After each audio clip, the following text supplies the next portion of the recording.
So speculation is, let's say Moogie over here decides, I'm going to borrow $5 million and I'm going to buy up a bunch of land out west. And what I want to do is sell off that land at a big profit, right? You're speculating, you're investing a lot of money, hoping to make a lot more money later, right? Well, that's what people were doing out west. They were borrowing money, buying a bunch of land, and hoping to sell it off. But the problem is, what happens if nobody buys the land from Moogie? Then Moogie's not making money, and she's not going to be able to pay her loan back. She's not going to pay her loan back, and all her crap is taken, right? And that sort of trickles down, and they will foreclose on her land, and then she can't pay it, and the banks fail, and the banks take people's money with them, and that just sort of manifests itself, right? So the over-speculation is a big one. That's a really big cause of it. Another big cause is out west. Remember, out west, people didn't like the bus as much, so these wildcat banks or pet banks would spring up. And people would just sort of make a bank on their own, and they weren't always stable. And also, oftentimes, they would actually distribute their own currency. So you'd have like localized currency from a bank. What's the problem with having localized currency from a bank? Yeah, it's not worth anything, right? And so people would spend it, and then we had some economic instability because of that. We had economic instability left over from the War of 1812. And all these things are going to lead to a horrible economic era known as the Panic of 1819. And it will last a couple years. That one isn't on the wall. That one is on the wall. It's that one right there. It looks right like on a my knee. 7. Looks like a 7, yeah. Oh. It's on my right knee. I'm kneeing it. Isn't that a fun one? Every single person from that class is there, and they're all like, yeah, they're doing different stuff. It's pretty funny. The Cambo's got a tie-dye shirt on. Right. It's fun stuff. That's a very accurate drawing. It is. It's a good one. Okay, next page, let's talk about the growing West. All right, let's talk about the West.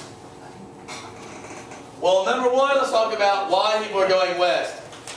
As people start moving west, you know what the word egalitarian, we talked about egalitarian, right? What does egalitarian mean? Equally, socially equal. Yeah, as people were moving west, the class system wasn't as defined. Like, if you're on the frontier, it's kind of like you just need to survive, right? There isn't rich and poor so much as everyone's just sort of poor. Race becomes less of a factor, although it does become a factor. Oftentimes, for instance, and later in the West, like in the 1870s, 1880s, you've seen like old Western movies showing like the 1870s, 1880s, 1890s. It's always a bunch of white dudes, right? Yep. In reality, almost 20% of cowboys were black, and close to 30% were Mexican. But in all the movies, it's a bunch of honkies running around, right? It's like, it's draw a cracker, right? And that's all we see in the movies. That's not really that accurate. Don't you love when your teachers make themselves laugh? Another part of the West, the idea of the melting pot, right? We are a melting pot nation, and the West is part of it. 9 states had joined the Union between the time we had 13 states till 1819, till the time of the Panic. Also, do what? What does it say? I'm getting worse. It says reasons for westward expansion. I'm telling you reasons for westward expansion. One was opportunity, right? You had tons and tons and tons and tons and tons and tons and tons and tons and tons and tons and tons and tons and tons of land. So much land. Don't give me that look, Couch. I'll stab you with this taped up thing. So much land that by the 1860s and 1870s and 1880s, they literally were giving away land. Just giving it away. It was cheaper to give someone land and have them work it and collect taxes than it was to have it sit there. But as people were moving west, there wasn't an entrenched like states' rights idea, and these people were sort of relying on the federal government a lot more. Now, I will give a double fist pound if you can tell me why this is going to be important later during the Civil War. That's the question again. Yeah. Why is it that as people are moving further west, they're relying on the federal government a lot more? They don't have the traditional states' rights as much as they do in other states. So why would that affect the Civil War? Those states wouldn't secede? Right. Those states saw the idea of federal government trumping states. Oh, sorry. You just see on the camera. Right. Yeah. All right. So anyway, you're right. They're going to have a legacy that's going to bond them with the North more than the South in terms of how they see government, right? Another thing that's going to happen, though, is the Compromise of 1820 next, or the Missouri Compromise. No, the Cumberland Road is. Ooh. Also, what's going to help people go west is transportation changes. One is the Cumberland Road. It's the first road that's like a long sort of navigational or navigable road going from Maryland into Illinois. It's like over 500 miles. And now this isn't a road like, I-75 where it's paved and, Maryland to where? Illinois. That's not going to be on the test, The Cumberland Road went to I just wanted to do it for like size reference. Good point. That being said, it wasn't important in a marked road, right? It marks when we're moving west. And steamboats are a really big deal. Because for a long time, Americans were a lot like normal fish. They could only go downstream on the Mississippi River. So there was not a trade. But what's the steamboat allow us to be like? Salmon. Salmon. That's right. Now we are outnumbered of fish as Americans, right? We can go downstream or upstream. And we can trade. In fact, the Mississippi River, which isn't here, but I'm just going to go ahead and act like it is. The Mississippi River is going to become a major artery of traffic. People are going to be trading like crazy. If you are, you guys will read in your AP English class about Huck Finn, and you can sit on the banks of the Mississippi and just see hundreds of boats go by every day.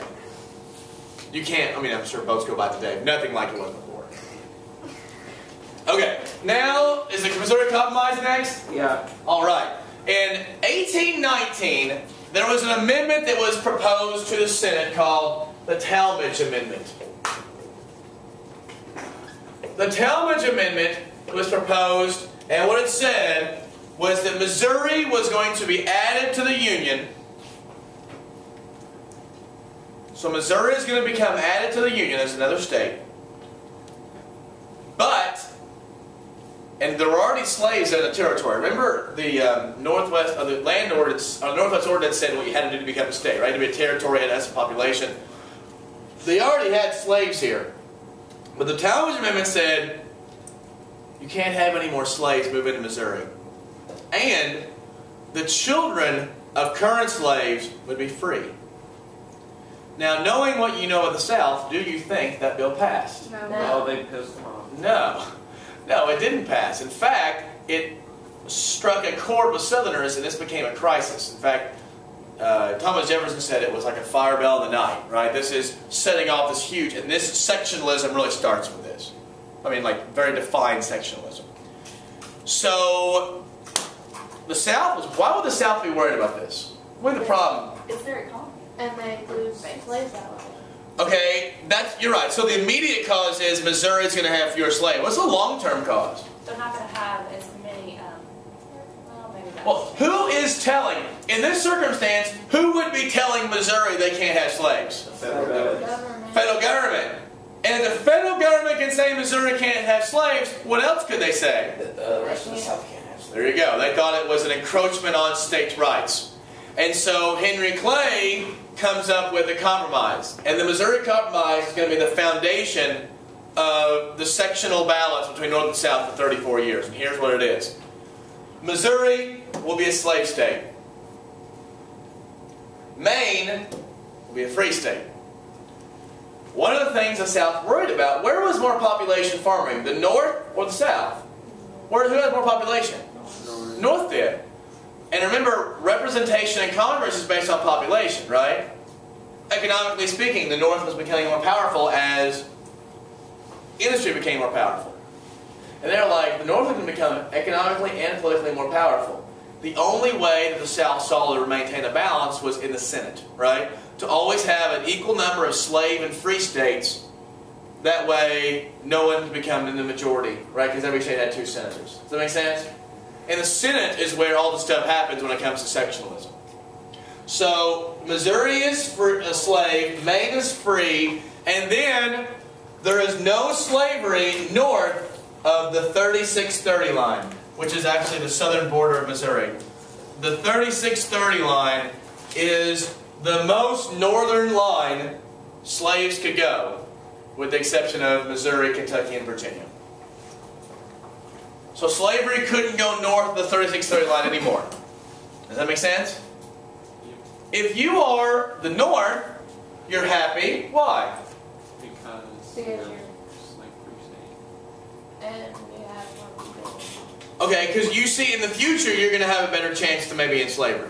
Also, if this is the 3630 line, what's over here? Who owns all this? The Mexicans. Yeah, it used to be Spanish, now the Mexican, right? And even if America does get this, what is most of this land? Desert. It's desert. It's not, you're not going to use it for slave labor, right? And up here is all going to be free. If you're the South, why are you happy? Because you get to keep your slaves. The institution of slavery is maintained, and the federal government hasn't encroached on the institution of slavery. Does that make sense? So, and we'll get a lot more into this, but that is the. And Henry Clay was really criticized for being an appeaser to giving in to the North and the South, but he said America was built on compromise, and we're making a compromise. This will last for 34 years.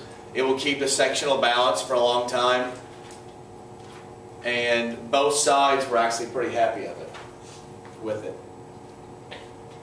Okay. Let's talk about, are you feeling like I'm going fast today? I'm going faster than normal? Have you noticed I haven't stopped to tell stories yet? I haven't. Because of that. Haven't noticed it? Well, I'll just keep going. Alright, judicial nationalism. This is what we're going to call John Marshall's brand of... Is judicial nationalism one of the... Yeah, it's kind of... Yeah, it says judicial nationalism if you can't read that. I can't believe you can't read it. It's all one word. It's 2 words.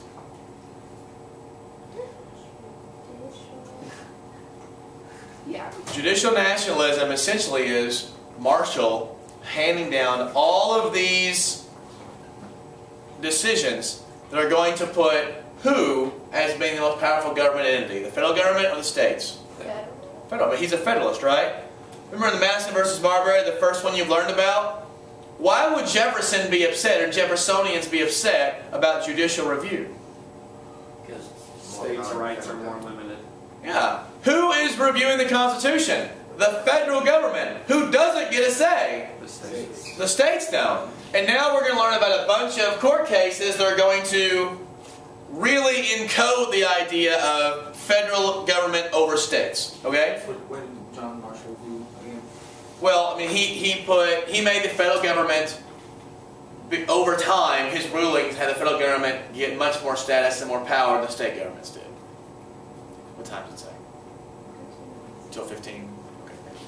Alright, the first one, if you can't read it, the first court case is Fletcher versus Peck. Can you see that? Yeah. Alright, this is 1810. Fletcher versus Peck actually dealt with the Yazoo land controversy. What was the Yazoo land controversy? Do you remember? Yeah, it was the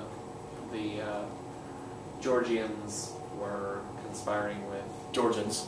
The Georgians were conspiring with Jefferson. They were a bunch of corrupt people, and he had to buy the land back, which made him look like he was operating with them. And it was Okay, so Yazoo Land Corporation bought a bunch of land from the state legislature where they kind of paid off people kind of illegal to do it, right? And the federal government bought the land from the Yazoo Land Corporation, and Jefferson looked like he was in cahoots. Did we use cahoots in here last I time? think it's every day. I do love the We word discussed the cahoots. spelling of it last time. Oh, okay, I can remember it was this period or third period. Yeah, CA hoots. Or KA. You have 30 seconds. You have 30 seconds, Mom. Alright, so in this court case, Georgia did not want to give the land to the Yazoo Land Corporation. And so there was a lawsuit. Does Georgia get to keep the land because it was kind of illegal and corrupt? Or Does the Yazoo Land Corporation get to keep it because they made a contract? What do you think Marshall's going to say? Yazoo The Land government Corporation. can do it. Yazoo Land Corporation keeps the land because Georgia cannot break a contract. Who regulates commerce? The federal. Article 1 says it's Congress. The federal government does. Georgia cannot break this. Cannot break a contract. All right. Now we'll do Martin versus Hunter-S. Lycée.